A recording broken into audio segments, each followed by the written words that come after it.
Viure a la terra d'Israel és talment com reconquerir la terra de Canaan. La terra de Canaan rebia aquest nom precisament per les 7 nacions que hi vivien, que tenien 7 trets de caràcter distorsionats, mal encarats, negatius.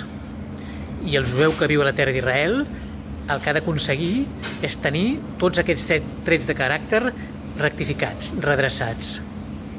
El tret de caràcter segurament principal i en tot cas envolvent i holístic a considerar és el de la humilitat i la senzillesa de caràcter. Proverbialment i històricament, la persona que encapçala aquest tret és Moisès, nostre mestre,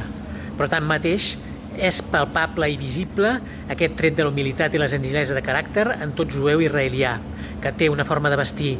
simple i una manera d'expressar-se planera, clara i directa. El que passa en la nostra Perashà, amb els espies de Shelach Lecha, és que ells pretesament tenien un zel molt fort per preservar un estatus i també tenien dificultats per entendre que havien de readaptar les seves prioritats i els seus valors arribant a la terra d'Israel. Això és el que tot jueu israelià que vol viure a la terra d'Israel ha d'entendre, que segurament haurà de redefinir els seus valors, segurament haurà de deixar de banda algunes característiques que ha adquirit de l'exili degut a les necessitats d'adaptar-s'hi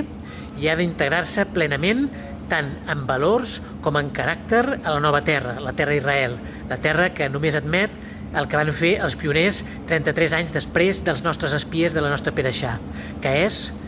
convertir terres estancades i empantanades, que eren plenes de mosquit de la malària, en terres totalment fèrtils per cultius rics i variats. Això ha de fer el jueu que ingressa a la terra d'Israel i tota persona que vol viure en general a la terra d'Israel i viure al món però d'una manera alliberada completament, que és tenir un caràcter amb el qual s'adapta a la vida amb senzillesa i humilitat, aportant el màxim que pot aportar i bàsicament res més. Shalom.